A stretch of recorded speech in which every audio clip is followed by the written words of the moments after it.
Hello friends, a warm welcome to all of you in my YouTube channel Akhilesh education centre. This is Akhilesh Kumar. आप सभी का स्वागत है मेरे YouTube channel Akhilesh education centre पर।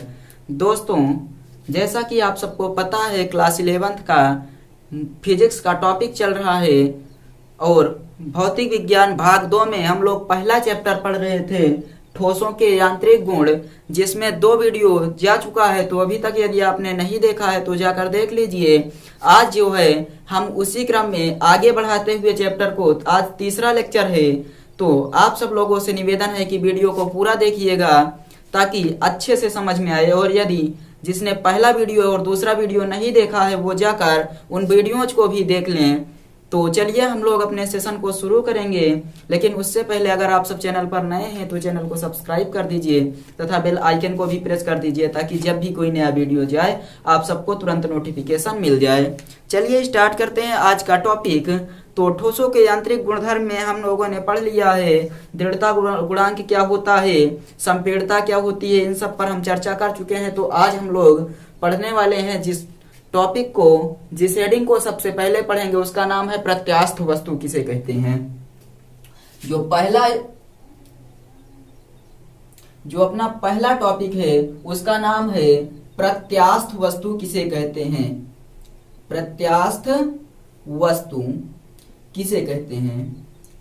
तो जो प्रत्यास्थ वस्तु होती है वो क्या होती है, तो जिस वस्तु पर विरूपक बल लगाने से उसके आकार में परिवर्तन हो जाए और विरूपक बल हटा लेने से वस्तु पुनः अपने आकार को प्राप्त कर ले, ऐसी वस्तु को हम लोग प्रत्यास्थ वस्तुएं कहते हैं। तो वे वस्तुएं जिन पर विरूपक बल लगाने से उनके आकार एवं आकृति में परिवर्तन हो जाता है।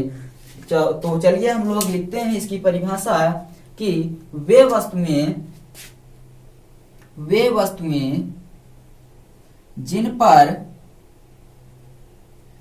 पर विरूपक बल लगाने से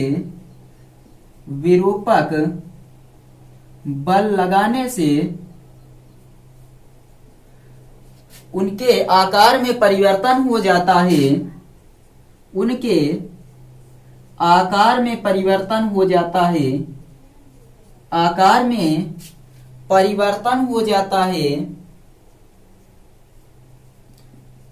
तथा विरूपक बल हटाने से वस्तु पुनः विरूपक बल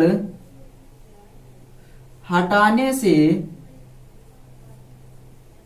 वस्तु पुनः अपने आकार को प्राप्त कर लेती है, अपने आकार को प्राप्त कर लेती है, आकार को प्राप्त कर लेती है। ऐसी वस्तुओं को प्रत्यास्थ वस्तुएं कहते हैं, यानी कि या फिर प्रत्यास्थ वस्तुएं कहलाती हैं। प्रत्यास्थ वस्तुएं कहलाती हैं। तो वे सभी वस्तुएं जिन पर विरूपक बल लगाने से उनके आकार में परिवर्तन हो जाता है तथा विरूपक बल हटा लेने से वस्तुएं पुनः अपने आकार को प्राप्त कर लेती हैं, उन्हें हम लोग क्या कहते हैं, तो प्रत्यास्थ वस्तुएं कहते हैं। जैसे फुटबॉल,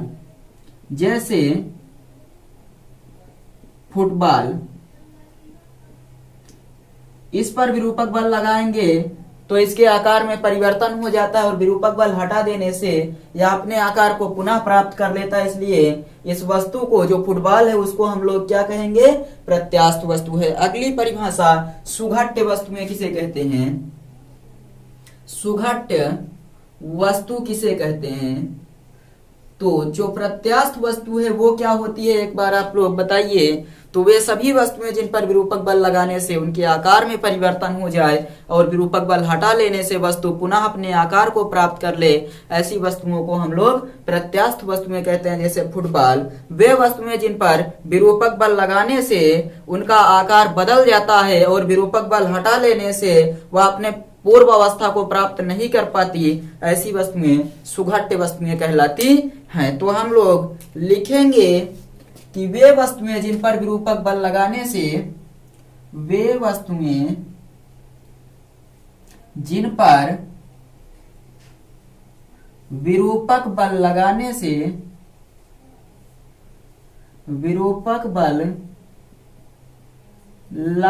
से उनके आकार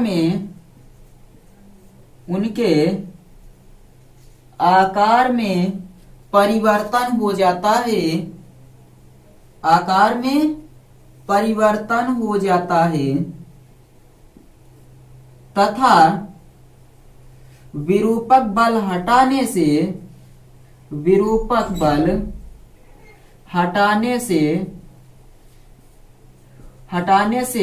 वस्तु अपने आकार को पुनः प्राप्त नहीं कर पाती है। मतलब विरूपक बल हटाने से वह अपने पूर्व अवस्था को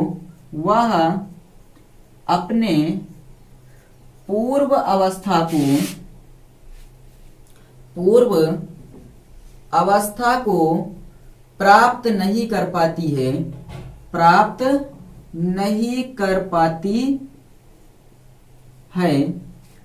सुघट्य वस्तु कहलाती है। क्या कहलाती है? तो सुघट्य वस्तु कहलाती है। तो वे सभी वस्तुएं जिन पर विरूपक बल लगाने से उनके आकार में परिवर्तन हो जाता है और विरूपक बल हटा लेने से वस्तु अपने आकार को पुनः प्राप्त कर लेती है, प्रत्यास्थ वस्तुएं कहलाती हैं। और वे सभी वस्तुएं जिन पर विरूपक बल लगाने से उनके आकार में परिवर्तन हो जाता है तथा विरूपक बल हटा लेने से वस्तु अपने आकार को पुनः नहीं प्राप्त कर पाती या अपने पूर्व अवस्था को नहीं प्राप्त कर पाती है, ऐसी वस्तुओं को हम लोग क्या कहते हैं? सुघट्य वस्तुएं कहते हैं। उदाहरण जैसे गीली मिट्टी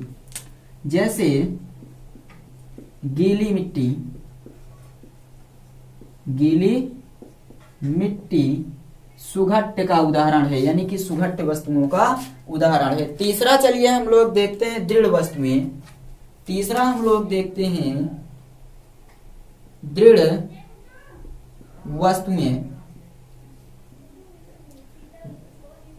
दृढ़ वस्तुएं तो वे सभी वस्तुएं जिन पर विरूपक बल लगाने से उनके आकार में कोई परिवर्तन नहीं होता है, दृढ़ वस्तुएं कहलाती है। ऐसी वस्तुएं जिन पर विरूपक बल लगाने से उनके आकार में कोई परिवर्तन नहीं होता है। लिखेंगे ऐसी वस्तुएं जिन पर विरूपक बल लगाने से उनके आकार में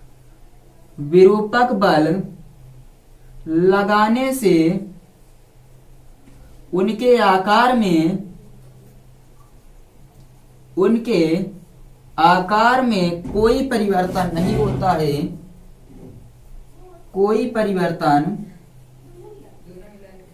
नहीं होता है,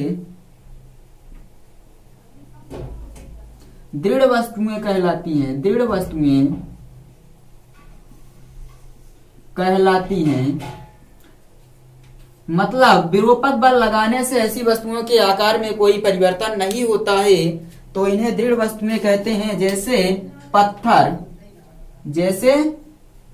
पत्थर। तो ये हो गया दृढ़ वस्तुओं की परिभाषा। सुघट्य वस्तुएं होती हैं, बल लगाने से उनके आकार में परिवर्तन तो हो जाता है लेकिन वे पुनः अपने आकार को नहीं प्राप्त कर पाती। और प्रत्यास्थ वस्तुएं वे वस्तुएं होती हैं जिन पर विरूपक बल लगा दिया जाए तो उनके आकार में परिवर्तन हो जाएगा और बल हटाने से वस्तुएं पुनः अपने आकार को प्राप्त कर लेती हैं। यहाँ पर हम लोग एक नोट पॉइंट में लिखेंगे, स्टार बनाकर नोट पॉइंट में लिखेंगे दृढ़ वस्तुओं को हम लोग एक और नाम से जानते हैं। तो दृढ़ वस्तुओं को कोण प्रत्यास्थ वस्तु भी कहते हैं। लिखेंगे दृढ़ वस्तुओं को या दृढ़ वस्तु को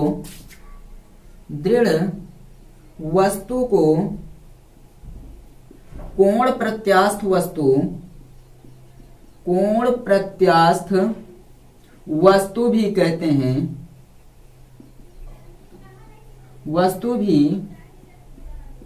हैं। आप लोग नोट कर लीजिए पूरा, एक बार स्क्रीनशॉट ले लीजिए, उसके बाद हम पुनः समझा देते हैं आप सबको और उसके बाद फिर हम लोग चर्चा करते हैं इसके आगे। तो देखिए ध्यान से, प्रत्यास्थ वस्तुएं वे सभी वस्तुएं जिन पर विरूपक बल लगाने से उनके आकार में परिवर्तन हो जाता है तथा विरूपक बल हटा लेने से वस्तुएं अपने आकार को पुनः प्राप्त कर लेती हैं, ऐसी वस्तुओं को हम लोग क्या कहते हैं? तो ऐसी वस्तुओं को हम लोग प्रत्यास्थ वस्तुएं कहते हैं। दूसरा आता है सुघट्य वस्तुएं। तो वे सभी वस्तुएं जिन पर विरूपक बल लगाने से उनके आकार में परिवर्तन हो जाता है, लेकिन विरूपक बल हटा लेने से वस्तु अपने आकार को पुनः नहीं प्राप्त कर पाती है, ऐसी वस्तुओं को सुघट्य वस्तुएं कहते हैं, जैसे गीली मिट्टी। और इसके अलावा दृढ़ वस्तुएं वे वस्तुएं होती हैं जिन पर विरूपक बल लगाने से उनके आकार में कोई परिवर्तन नहीं होता है, जैसे पत्थर दृढ़ वस्तु का उदाहरण है। और दृढ़ वस्तुओं को कोण प्रत्यास्थ वस्तुएं भी कहते हैं। तो स्क्रीनशॉट ले लीजिए, उसके बाद हम लोग आगे चलते हैं और देखते हैं कि आगे हमें अब क्या पढ़ना है। तो जल्दी से स्क्रीनशॉट लीजिए, उसके बाद कमेंट करके बताइए, हम आगे चलते हैं। तो अब हम लोग पढ़ने वाले हैं पायसन अनुपात। पायसन अनुपात क्या होता है इसके बारे में पढ़ेंगे। आप लोगों ने पढ़ लिया प्रत्यास्थ वस्तुएं किसे कहते हैं, सुघट्य वस्तुएं किसे कहते हैं और दृढ़ वस्तुएं किसे कहते हैं। दृढ़ वस्तु को कोण प्रत्यास्थ वस्तुएं भी कहते हैं। अब हम लोग पढ़ने वाले हैं पायसन रेशियो यानी कि पायसन अनुपात। तो पार्श्विक विकृति और अनुदैर्ध्य विकृति के अनुपात को पायसन अनुपात कहते हैं। लिखेंगे हम लोग पार्श्विक विकृति और अनुदैर्ध्य विकृति के अनुपात को। लिखिए, चलिए हम लोग लिखते हैं पार्श्विक विकृति, पार्श्विक विकृति और अनुदैर्ध्य विकृति, अनुदैर्ध्य विकृति के अनुपात को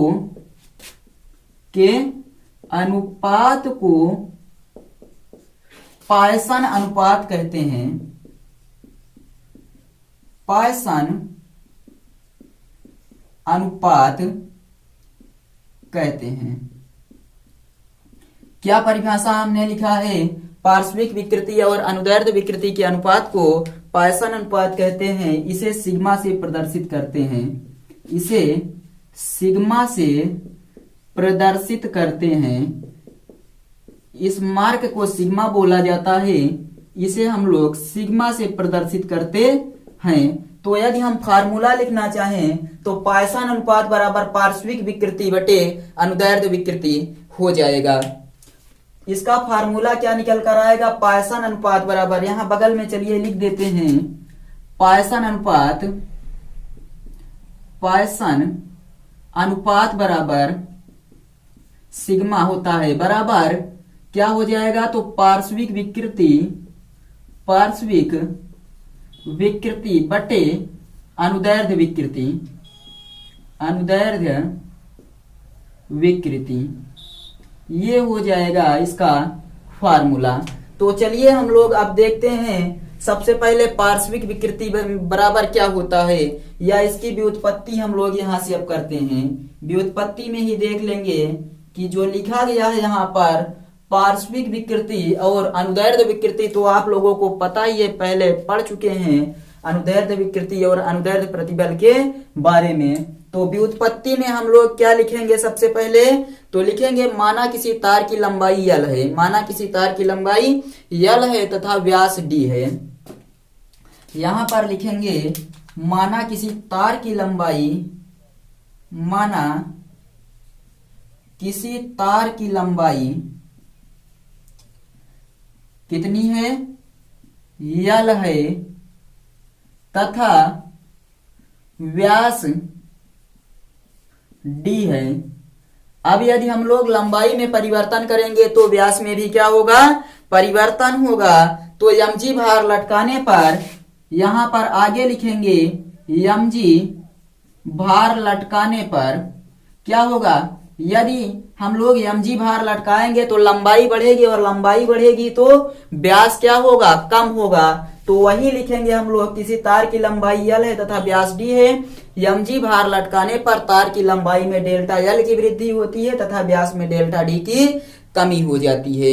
यही लिखेंगे भार लटकाने पर तार के लंबाई में, तार के लंबाई में डेल्टा L की वृद्धि होती है, वृद्धि तथा व्यास में डेल्टा डी की कमी होती है, कमी हो जाती है। मतलब mg भार लटकाने पर तार की जो लंबाई है वो कुछ तन जाएगी, और लंबाई तनेगी तो उसका जो व्यास है वो अपने आप क्या होगा, कम हो जाएगा। तो पार्श्विक विकृति बराबर होता है मोटाई में परिवर्तन बटे प्रारंभिक मोटाई। लिखेंगे यहां पर आप लोग पार्श्विक विकृति बराबर मोटाई में परिवर्तन, मोटाई में परिवर्तन बटे प्रारंभिक मोटाई, प्रारंभिक मोटाई। तो मोटाई में परिवर्तन कितना हो रहा है, मोटाई में जो परिवर्तन है वो डेल्टा डी की कमी हो रही है, और प्रारंभिक मोटाई कितनी है, डी है। प्रारंभिक मोटाई डी है और डेल्टा डी की कमी हो रही है, मोटाई में परिवर्तन है। अब हम लोग अनुदैर्ध्य विकृति लिखते हैं, तथा अनुदैर्ध्य विकृति बराबर, अनुदैर्ध्य विकृति बराबर क्या हो जाएगा, तो लंबाई में परिवर्तन बटे प्रारंभिक लंबाई, लंबाई में परिवर्तन बटे प्रारंभिक लंबाई, प्रारंभिक लंबाई। लिखिए लंबाई में परिवर्तन डेल्टा एल हो रहा है और डी एल है प्रारंभिक लंबाई। तो आई थिंक आप सबने यहां समझा होगा, पार्श्विक विकृति बराबर मोटाई में परिवर्तन बटे प्रारंभिक मोटाई, और अनुदैर्ध्य विकृति बराबर लंबाई में परिवर्तन बटे प्रारंभिक लंबाई। इतना हो गया। अब हम लोग पायसन अनुपात लिखेंगे। तो पायसन अनुपात बराबर जो फार्मूला उसको हम लोग यहां पर लिखते हैं। चलिए आगे लिखेंगे, पायसन अनुपात बराबर, पायसन अनुपात बराबर पार्श्विक विकृति, पार्श्विक विकृति बटे अनुदैर्ध्य विकृति, अनुदैर्ध्य विकृति हो जाएगा। तो पायसन अनुपात को हम लोग सिग्मा से प्रदर्शित करते हैं। पार्श्विक विकृति है डेल्टा डी अपान डी और अनुदैर्ध्य विकृति है डेल्टा एल अपान एल। इसको हम लोग लिखेंगे तो आ जाएगा सिग्मा बराबर delta D into L upon delta L into D. ये हो जाएगा सिग्मा बराबर delta D into L, sigma बराबर delta D into L upon delta L into D. ये हो जाएगा पायसन अनुपात का फार्मूला। और यहां पर हम लोग लिखेंगे यह एक विमाहीन राशि है, इसका कोई मात्रक नहीं होता है। यह एक विमाहीन राशि है, विमाहीन राशि है, इसका कोई मात्रक नहीं होता है, इसका कोई मात्रक नहीं होता है। ये हो गया इसका derivation, sigma is equal to del D into L upon delta L into D. ये कैंसल हो जाएगी, इसलिए इसका कोई मात्रक और कोई विमा नहीं प्राप्त हुआ हमें। तो इसको आप लोग नोट कर लीजिए, जल्दी से एक बार समझ लीजिए, स्क्रीनशॉट ले लीजिए। तो एक बार समझाते हुए हम पुनः आगे बढ़ते हैं अपने अगले टॉपिक पर। तो हम लोग देखेंगे पायसन अनुपात क्या है। पार्श्विक विकृति और अनुदैर्ध्य विकृति के अनुपात को पायसन अनुपात कहते हैं, इसे सिग्मा से प्रदर्शित करते हैं। हम लोगों को व्युत्पत्ति करना है। फार्मूला है पायसन अनुपात बराबर पार्श्विक विकृति बटे अनुदैर्ध्य विकृति।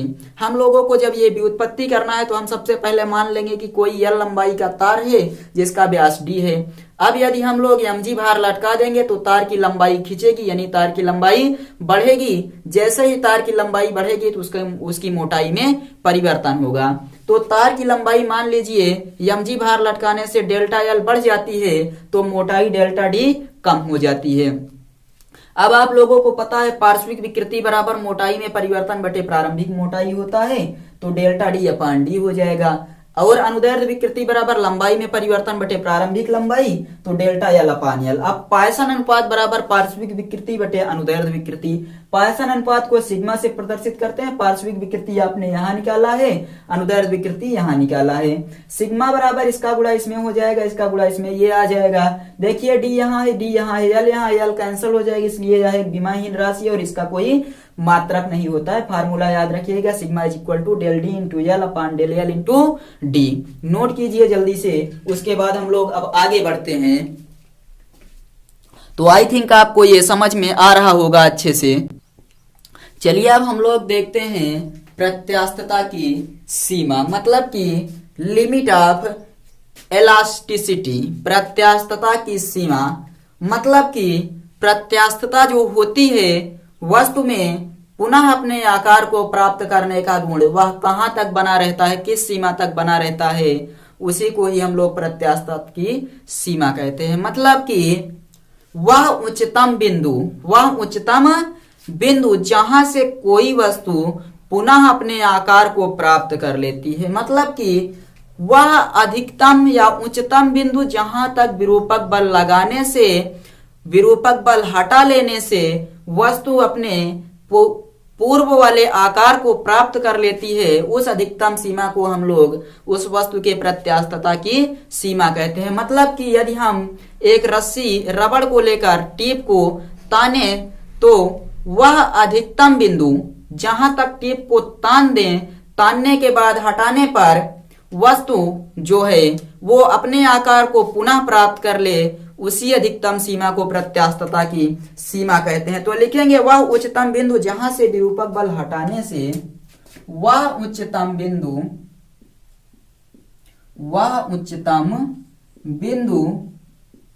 जहां से विरूपक बल हटाने से, विरूपक बल हटाने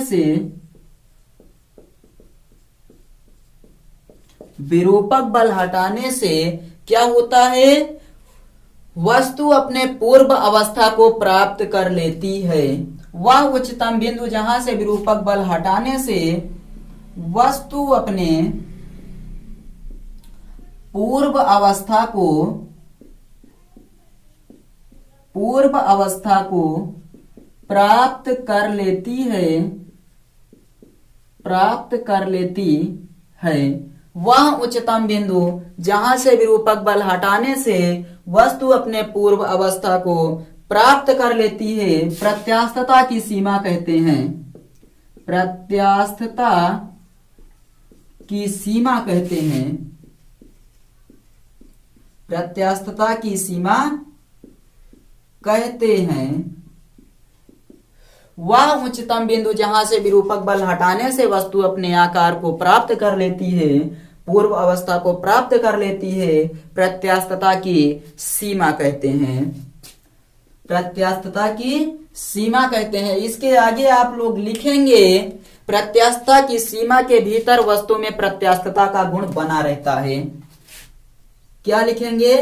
प्रत्यास्थता की सीमा के भीतर, प्रत्यास्थता की सीमा के भीतर वस्तु में प्रत्यास्थता का गुण बना रहता है। प्रत्यास्थता का गुण बना रहता है। मतलब कि जो प्रत्यास्थता की सीमा होती है, यदि उसके भीतर आप बल लगाते रहेंगे और विरूपक बल हटाते रहेंगे तो वस्तु अपने आकार को पुनः पुनः करके प्राप्त करती रहेगी। वही कह रहा है कि प्रत्यास्थता के भीतर वस्तु में प्रत्यास्थता का गुण बना रहता है। मतलब जो प्रत्यास्थता की सीमा होती है, लिमिट ऑफ इलास्टिसिटी होती है, उसके भीतर वस्तु में इलास्टिसिटी का गुण बना रहता है, यानी प्रत्यास्थता का गुण बना रहता है। प्रत्यास्थता की सीमा से ज्यादा बल लगाने पर क्या होगा? प्रत्यास्थता की सीमा से ज्यादा बल लगाने पर प्रत्यास्थता की सीमा से ज्यादा विरूपक बल विरूपक बल लगाने से वस्तु में प्रत्यास्थता का गुण समाप्त हो जाता है। वस्तु में प्रत्यास्थता का गुण समाप्त हो जाता है। समाप्त हो जाता है मतलब कि प्रत्यास्थता के भीतर अगर हम लोग बार बार विरूपक बल लगाते रहेंगे, हटाते रहेंगे, तो वह वस्तु अपनी अवस्था को पुनः पुनः करके प्राप्त करती रहेगी। और यदि हम लोग प्रत्यास्थता की सीमा से ज्यादा बल लगा देंगे, विरूपक बल को ज्यादा कर देंगे, तो वह वस्तु प्रत्यास्थताहीन हो जाएगी। मतलब वस्तु से प्रत्यास्थता का गुण समाप्त हो जाएगा और वह वस्तु पुनः अपने आकार को नहीं प्राप्त कर पाएगी। तो वही लिखा गया है कि प्रत्यास्थता की सीमा से ज्यादा विरूपक बल लगाने से वस्तु में प्रत्यास्थता का गुण समाप्त हो जाता है। और वह उच्चतम बिंदु जहां तक विरूपक बल हटाने से वस्तु अपने आकार को प्राप्त कर लेती है, उसे प्रत्यास्थता की सीमा कहते हैं। प्रत्यास्थता की सीमा के भीतर वस्तु में प्रत्यास्थता का गुण बना रहता है और प्रत्यास्थता की सीमा से अधिक विरूपक बल लगाने से वस्तु में प्रत्यास्थता का गुण समाप्त हो जाता है। तो इसी को हम लोग यहाँ पर समझ रहे थे अभी तक। अब आप लोग नोट कीजिए एक और चीज, भंजक प्रतिबल क्या होता है। क्या देखेंगे अब? भंजक प्रतिबल। भंजक प्रतिबल ये क्या होता है, इसको देख लेते हैं। ये भी इसी से रिलेटेड है। भंजक प्रतिबल क्या होता है इसको देखेंगे, तब तक आप लोग एक बार नोट कर लीजिए, जल्दी से इसको स्क्रीनशॉट ले लीजिए। तो भंजक प्रतिबल जो होता है उसे क्या कहते हैं? वह अधिकतम प्रतिबल जहां तक जिसे कोई वस्तु टूटने से पहले सहन कर सकती है। तो आई थिंक आप सबको पूरा दिख रहा होगा, आप सबको पूरा दिख रहा होगा। तो वह अधिकतम प्रतिबल जहां तक, वह अधिकतम प्रतिबल जिसे कोई वस्तु टूटने से पहले तक सहन कर सकती है। लिखेंगे वह अधिकतम प्रतिबल, वह अधिकतम प्रतिबल, अधिकतम प्रतिबल, वह अधिकतम प्रतिबल जिसे कोई वस्तु टूटने से पहले तक सहन कर सकती है। जिसे कोई वस्तु टूटने से पहले तक सहन कर सकती है, सहन कर सकती है, भंजक प्रतिबल कहते हैं। भंजक प्रतिबल कहते हैं। तो वह अधिकतम प्रतिबल जिसे कोई वस्तु टूटने से पहले तक सहन कर सकती है, टूटने से पहले तक सहन कर सकती है, उसे हम लोग भंजक प्रतिबल कहते हैं। मतलब टूटने से पहले तक जो प्रतिबल सहन हो सकता है वस्तु से, उसी प्रतिबल को हम लोग भंजन प्रतिबल क्या कहेंगे? तो उसी को हम लोग यहाँ पर भंजक प्रतिबल कहते हैं। नोट कीजिए जल्दी से, उसके बाद हम लोग आगे बढ़ते हैं। जल्दी से नोट कीजिए, उसके बाद हम लोग आगे बढ़ते हैं और उसके बाद हम देखते हैं इसके आगे। तो चलिए अब हम लोग देख लेते हैं विकृति क्या होती है। उसके बाद फिर अब इसके आगे हम लोग देखते हैं विकृति क्या होती है। प्रत्यास्थता, आई थिंक आप सबको प्रत्यास्थता की सीमा अच्छे से समझ में आ गया होगा। अब हम लोग देखते हैं विकृति किसे कहते हैं। प्रतिबल पढ़ चुके हैं, अब विकृति पर चर्चा कर लेते हैं थोड़ी सी। तो लिखेंगे हम लोग यहाँ पर विकृति क्या होती है। विकृति किसे कहते हैं, आप लोग इसको नोट कर चुके होंगे। तो ध्यान दीजिएगा, वस्तु के एकांक आकार में होने वाला परिवर्तन, वस्तु के एकांक आकार में होने वाले भिन्नात्मक परिवर्तन को विकृति कहते हैं। लिखिए वस्तु के एकांक आकार में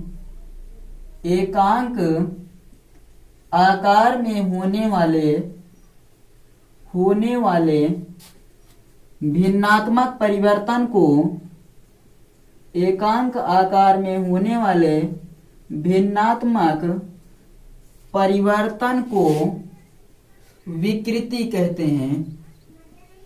विकृति कहते हैं। वस्तु के एकांक आकार में होने वाले भिन्नात्मक परिवर्तन को विकृति कहते हैं। विकृति बराबर, लिखिए, विकृति बराबर आकार में परिवर्तन बटे प्रारंभिक आकार। विकृति बराबर आकार में परिवर्तन, आकार में परिवर्तन बटे प्रारंभिक आकार। प्रारंभिक आकार, ये होता है विकृति का फार्मूला। विकृति बराबर आकार में परिवर्तन बटे प्रारंभिक आकार। विकृति 3 प्रकार की होती है। विकृति 3 प्रकार की होती है। तो चलिए, हम लोग देख रहे थे विकृति 3 प्रकार की होती है। विकृति 3 प्रकार की होती है। एक का नाम है अनुदैर्ध्य विकृति, एक का नाम है अनुदैर्ध्य विकृति, दूसरे का नाम है आयतन विकृति और तीसरे का नाम है अपरूपण विकृति। तो आई थिंक आप सबको ये पूरा का पूरा टॉपिक अच्छे से समझ में आ गया होगा, और अच्छे से यदि समझ में आया है तो आप लोग वीडियो को एक बार शेयर कर दीजिए, और यदि चैनल पर नए हैं तो चैनल को सब्सक्राइब कर दीजिए, सब्सक्राइब कर दीजिए, ताकि आने वाले हर वीडियो की नोटिफिकेशन आप सबको तुरंत मिल जाए। चलिए, मिलेंगे नेक्स्ट वीडियो में, तब तक पढ़ते रहिए, अच्छे से पढ़ाई करते रहिए और अपनी तैयारी को मजबूती देते रहिए। चलिए, मिलते हैं अगले वीडियो में, तब तक के लिए बाय।